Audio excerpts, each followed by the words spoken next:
Halo semuanya, selamat datang di Rumah Jagoan Kancil. Di sini tempatnya kita untuk mengobrol seputar para jagoan-jagoan Indonesia. Sekarang kita akan membahas tentang Jagat Bumi Langit, sebuah universe superhero dari Indonesia, dari komik dan juga ada versi filmnya. Topik yang akan aku bahas kali ini sebenarnya udah pengen aku bahas sejak lama banget ya. Ini aku pengen banget bahas topik ini. Cuman aku ingin mematangkan dulu kira-kira apa sih pendapatku tentang topik ini dan kira-kira aku punya teori apa tentang topik ini. Karena topik ini benar-benar krusial sekali, penting sekali. Ini adalah tentang asal muasal dari jagat bumi langit. Jadi ini memang yang paling penting, yang paling awal dan yang paling utama. Sebenarnya sih informasi yang kita punya sebenarnya hanya sedikit ya. Yang kita dapat dari komik dan juga dari versi filmnya, informasi yang kita punya itu hanya sedikit. Tapi sebenarnya ini lebih dari cukup. Cuma memang untuk menghubungkan dari titik ini ke titik itu, dari titik itu ke titik ini rasanya memang agak susah. Makanya aku bikin video ini, formatnya adalah diskusi ngobrol bareng sama kalian. Nanti kalau kalian punya pendapat lain atau mungkin punya pendapat yang aku masih bingung, kalian bisa tulis di kolom komentar ya. Nanti kita bahas bareng-bareng. Jadi tentang asal muasal jagat bumi langit. Sebenarnya ya dunia yang dihuni oleh para karakter di bumi langit ini ya memang sudah ada sejak zaman dahulu kala. Cuman kisah yang ada di jagat bumi langit itu sebenarnya awalnya itu bermula dari 75.000 tahun yang lalu saat letusan Gunung Toba. Cerita perseteruan di antara semua superhero dan semua supervillain di jagat bumi langit itu semua berawal dari letusan Gunung Toba ini. Untuk membahas hal itu, kita harus tarik dulu ke kejadian sebelum Gunung Toba meletus. Masa itu dinamakan sebagai era Magi. Pada saat itu, ada kaum-kaum adikdaya yang berkuasa di dunia. Karena mereka berkuasa di era Magi, kita sebut saja mereka sebagai kaum Magi. Mereka ini adalah kaum-kaum yang memiliki kekuatan besar. Bahkan dikatakan bahwa raja dan ratu mereka itu memiliki kemampuan untuk menguasai elemen dunia. Dan dikatakan total ada 8 elemen yang berbeda. Bumi, langit, api, air, petir, angin, baja, dan rimba. Lalu kedelapan elemen ini disatukan oleh elemen kesembilan, yaitu jiwa. Dan keseluruh 9 elemen ini memiliki penguasa dan satrianya masing-masing. Dan seperti yang disebut dalam teaser film Sri Asih, kaum adikdaya ini terbagi menjadi 2. Kaum yang berbuat baik untuk kehidupan dan kaum yang penuh dengan kebencian. 2 kaum ini sejak dahulu kala selalu berseteru. Lalu pada suatu hari terjadi sebuah peristiwa misterius yang mengguncang jagat. Gunung Toba akhirnya meletus. Letusan ini sangat dahsyat dan merubah tatanan dunia. Bumi bergejolak dan langit menjadi hitam. Sesosok bayangan misterius selalu muncul di atas langit. Sejak kejadian inilah, dunia tempat kita tinggal terpecah menjadi 2 dimensi yang berbeda. Dimensi yang biasa itu adalah dimensi tempat kita, para manusia biasa tinggal. Sementara, para kaum Magi terseret ke dalam dimensi yang satunya lagi. Ribuan tahun kemudian, para kaum Magi ini mulai menyeberang ke dimensi manusia dan mengadakan kontak dengan para manusia. Tapi para manusia yang tidak mengerti dan tidak tahu tentang kaum Magi, akhirnya mulai menyebut mereka sebagai bangsa siluman. Dari sini kita udah bisa nebak lah ya, bahwa para tokoh yang disebut sebagai bangsa siluman di komik Bumi Langit, itu mereka sebenarnya adalah para manusia biasa yang dulu juga hidup di bumi seperti manusia sekarang. Hanya saja mereka adalah kaum-kaum yang adikdaya, yang memiliki kemampuan yang luar biasa. Dan sekarang mereka terpisah ke dalam dimensi dunia yang berbeda. Nah, yang pengen aku bahas adalah para kaum pengguncang jagat, para penguasa dan juga para kesatria dari 9 elemen yang aku sebut tadi. Bumi Langit sudah sedikit membocorkan tentang siapa saja para kesatria yang mewakili ke-9 elemen ini. Untuk elemen bumi, wakil paling populernya adalah si buta dari gua hantu. Lalu untuk elemen langit, wakil paling populer adalah Sri Asih. Dan untuk elemen api, itu adalah Virgo dari Virgo and the Sparklings. Lalu untuk elemen air, itu ada Aquanus. Untuk elemen petir, jelas Gundala. Untuk elemen angin, kita memiliki Merpati. Lalu elemen besi adalah si Laskar Besi Godam. Dan elemen rimba adalah si Raja Rimba Maza. Dan di tengah-tengah mereka sebagai elemen kesembilan yang menyatukan semuanya, itu ada elemen jiwa yang ditempati oleh Mandala. Mungkin di antara kalian ada yang bingung ya, kok itu ada si Buta dari Gua Hantu, ada Virgo and the Sparklings, itu kan dari dua zaman yang berbeda. Memang itu dari dua zaman yang berbeda. Yang aku sebutkan tadi adalah para wakil-wakil populer, karakter-karakter populer yang mewakili kesembilan elemen itu. Mas Oya Sujiwo dari Bumi Langit menyebutkan kalau di tiap zamannya selalu ada kesatria-kesatria yang mewakili kesembilan elemen yang berbeda itu. Di era Jawara, pasti ada wakil dari kesembilan elemen itu. Wakil untuk elemen api di era Jawara mungkin ada, tapi juga bukan Virgo pastinya, karena Virgo kan ada di era yang lain ya. Nah, lalu siapa wakil bumi di era modern sekarang? Yang pastinya bukan si Buta dari Gua Hantu kan, karena si Buta dari Gua Hantu tidak ada di zaman modern. Untuk itu kita masih belum tahu. Bumi Langit sudah menyebarkan sedikit-sedikit ya siapa kira-kira yang akan menjadi wakil elemen bumi untuk menggantikan si Buta dari Gua Hantu di era modern. Bisa saja itu Ganendra, bisa saja itu adalah Ola, generasi barunya ya. Kita masih belum tahu pasti, tapi yang jelas seperti yang aku sebutkan tadi, wakil-wakil kesatria dari 9 elemen ini selalu ada di tiap zamannya. Nah sekarang, mereka adalah para kesatria dari elemen-elemen itu. Sementara, dari 9 elemen ini masing-masing memiliki penguasa sendiri. Contohnya begini, untuk elemen langit, kesatrianya di zaman sekarang adalah Sri Asih. Tapi lalu kira-kira siapa penguasanya? Penguasa elemen langit adalah Dewi Asih. Dewi Asih lah yang akhirnya memberikan kekuatannya, menitiskan kekuatannya kepada Sri Asih untuk menjadi kesatria di elemen langit di zaman modern. Ya, dan ini juga bisa kita sambungkan ke beberapa elemen lainnya. Misalnya elemen petir.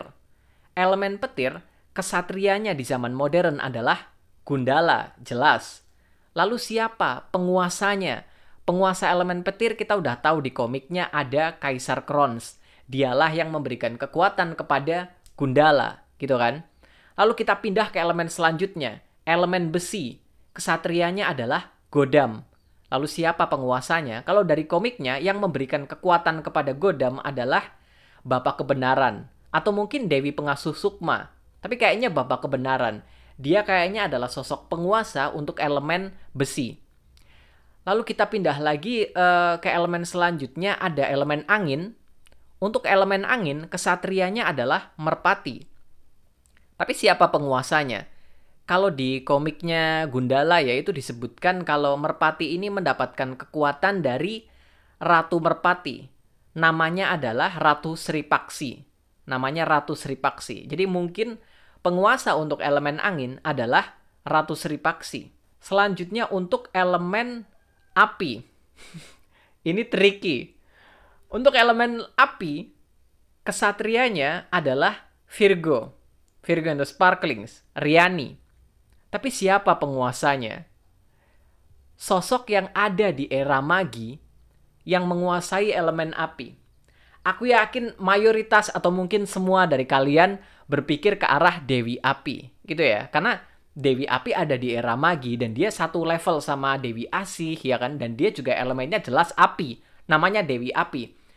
Cuman, aku sendiri sih nggak yakin ya. Aku sempat curiga ke arah sana. Cuman aku pribadi masih nggak yakin. Karena Dewi Api itu jahat. Dia adalah super villain. Sementara kalau kita melihat dari prosesnya Gundala, Sri Asih, Godam, itu para penguasa elemennya memberikan kekuatan kepada kesatrianya. Dewi Asih menitiskan kekuatannya kepada Sri Asih. Ya. Lalu Bapak Kebenaran memberikan cincin kepada Awang untuk memberikan kekuatan Godam. Begitu juga dengan Kaisar Krons yang memberikan kekuatan petir untuk Gundala. Masa Dewi Api memberikan kekuatan kepada Virgo? Rasa-rasanya itu agak nggak mungkin, karena Dewi Api jahat, sementara Virgo adalah sosoknya lebih ke superhero ya, lebih jagoan. Apakah Virgo adalah antek-antek Dewi Api? Untuk saat ini aku masih belum bisa melihat hal itu sama sekali, meskipun kita melihat ketika kekuatan Virgo bangkit, sosoknya sama persis kayak Dewi Api ya. Itu agak-agak mencurigakan memang. Cuman aku pribadi masih belum berpikir ke arah sana. Menurutku ya, satu elemen ini memiliki dua penguasa yang berbeda? Karena kalau kita ingat dari teaser Sri Asih, Eyang Mariani menyebutkan kalau kaum adik daya ini ada dua. Yang satu adalah kaum yang berbuat untuk kebaikan dan yang satu adalah kaum yang penuh dengan kebencian. Bagaimana kalau setiap elemen ini memiliki dua penguasa yang berbeda, yang satu baik dan yang satunya jahat? Meskipun aku bilang baik atau jahat, sebenarnya filosofi mereka, cara berpikir mereka mungkin berbeda dengan manusia ya. Karena kita manusia, bisa aja mereka sebenarnya hanya ingin membersihkan dunia dari manusia yang berbuat kotor di dunia. Mungkin itu tujuan dari Dewi Api dan yang lain-lainnya. Karena mereka menganggap bahwa para manusia ini sudah mengotori dunia. Memang, ya. Jadi mungkin sebenarnya kaum-kaum yang jahat ini sebenarnya nggak jahat juga. Mereka hanya ingin menyingkirkan manusia agar dunia bersih. Sementara kaum-kaum yang kita anggap baik adalah kaum-kaum yang ingin melindungi manusia. Seperti itu. Mungkin peperangan ini sebenarnya kayak gitu ya.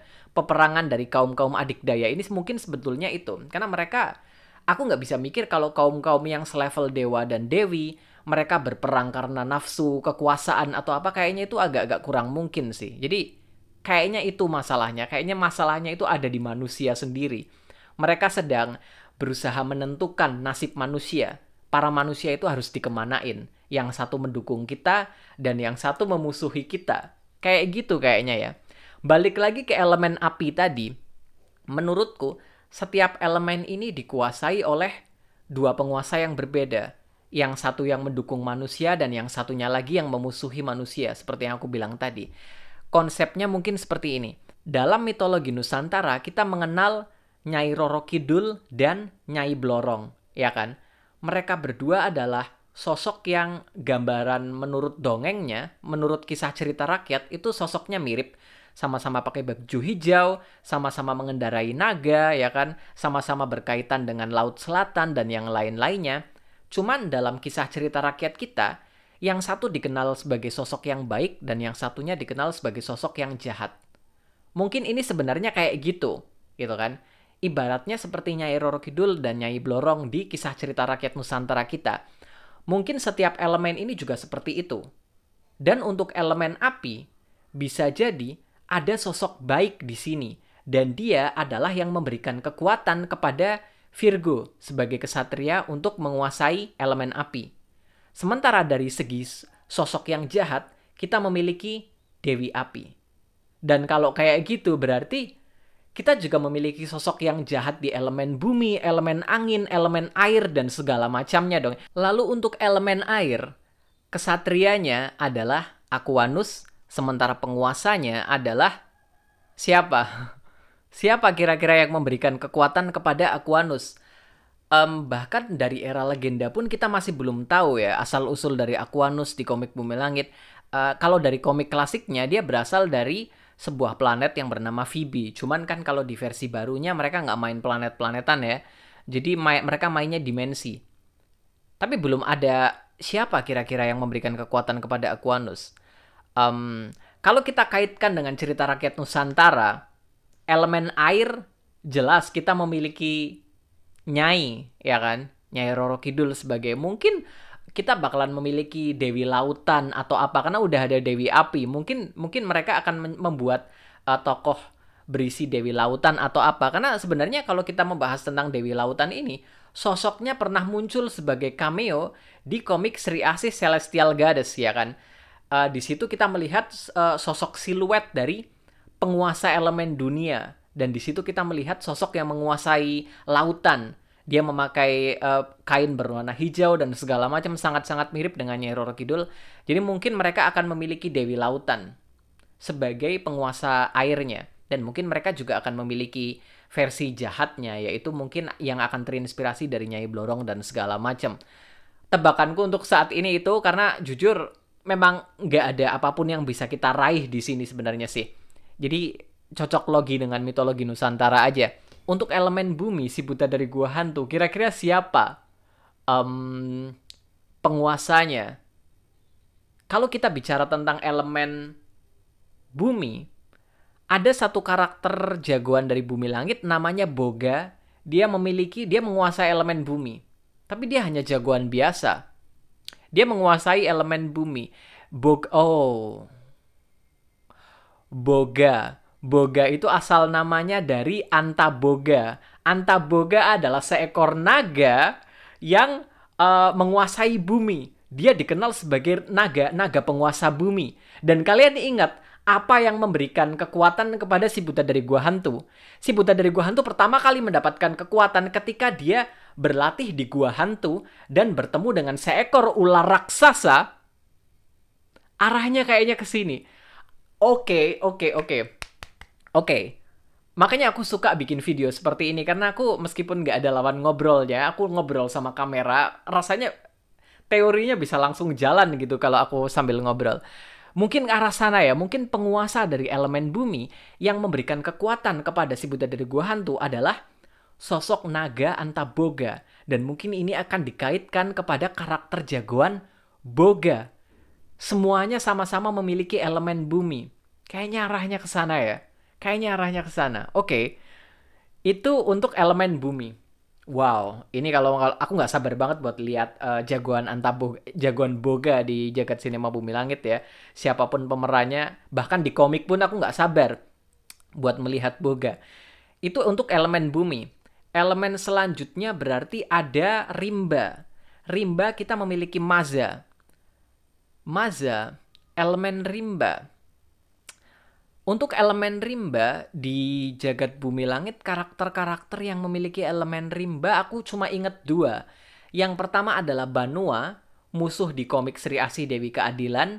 Dan yang kedua adalah Sanja di komik Patriot Pranaya. Dia menguasai sulur-sulur pohon, akar-akar pohon. Jadi kayaknya ada 2 itu. Keduanya sama-sama berhubungan dengan Sri Asih ya. Keduanya sama-sama pernah melawan Sri Asih. Apakah berkaitan dengan itu juga? Karena Banua ini sebenarnya hanyalah roh yang menguasai alam, tapi dia berkaitan dengan tumbuhan, dia berkaitan dengan sulur-sulur pohon, akar rimba. Mungkin Maza berkaitan dengan itu. Mungkin Maza berkaitan dengan dunianya Banua dan segala macam. Mungkin suatu saat akan ditarik akarnya ke sana. Nah, tapi untuk saat ini aku masih belum bisa mikir kemana-mana sih. Dan untuk yang terakhir adalah elemen jiwa, yang kesatrianya adalah Mandala. Untuk ini susah. Jiwa itu elemen apa, men? Spirit, jiwa, soul. Siapa kira-kira? Mandala. Kalau untuk di zaman sekarang kayaknya Mandala tetap Mandala ya, karena dia masih hidup dan segala macam untuk di zaman modern. Jadi dari Jawara ke zaman modern masih tetap Mandala, kayaknya kayak gitu. Tapi kira-kira siapa penguasa elemen jiwa dari era Magi? Ngomong-ngomong soal Magi, kita masih belum membahas tentang Siti Gahara. Siti Gahara adalah sosok yang dikenal sudah ada di era Magi. Tapi kira-kira masuknya kemana ini Siti Gahara? Siti Gahara masuknya kemana?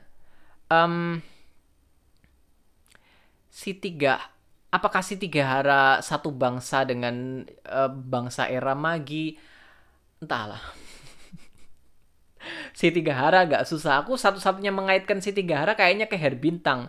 Dan Herbintang nggak masuk ke semuanya yang ada di sini sebenarnya sih. Kecuali ada elemen ke-10 ya.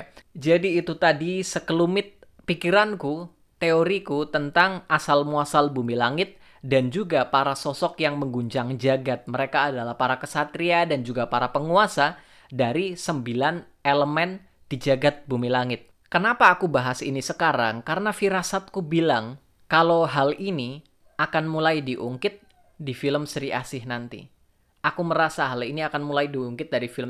Karena dari kata-kata Eyang Mariani yang mulai menyebutkan bahwa sejak zaman dahulu kala ada kaum-kaum adikdaya yang satu begini dan yang satu begini. Dan mereka menyebut kata jaga bumi dan juga bahkan udah menyebutkan tentang Dewi Api dan juga para panglimanya. Kita masih belum tahu siapa para panglimanya Dewi Api, tapi kita udah tahu kalau mereka menyebutkan Dewi Api. Jadi aku mikir kayaknya asal-muasal tentang jagat bumi langit akan mulai dikeluarkan di film Sri Asih nanti. Kayaknya bakalan mulai disebutkan di sana. Mereka akan mulai menyentuh ke arah sana. Makanya aku pengen bahas ini karena jujur aku agak bingung sih arahnya kemana. Terutama untuk beberapa hal yang tadi aku bahas dan masih aku bingung. Seperti mungkin penguasa di elemen rimba itu siapa ya kan? Dan apa hubungannya dengan si Tiga Hara juga. Mandala kita juga masih belum tahu. Buat kalian yang mungkin bisa mengisi kekosongan yang aku bingungkan di sini, kalian mungkin bisa tulis di kolom komentar. Nanti kita bisa diskusi bareng. Siapa tahu nanti bisa ketemu juga gitu kan apa kira-kira yang kosong di sini. Karena ini menarik banget. Yang kita bahas ini adalah asal-usul dari jagat bumi langit. Pusat dari segala cerita yang ada dari komik sampai ke filmnya. Ini menarik banget. Oke, video kali ini cukup sampai di sini dulu. Terima kasih banyak buat kalian yang udah nonton. Sampai jumpa di video-videoku yang berikutnya. Bye-bye.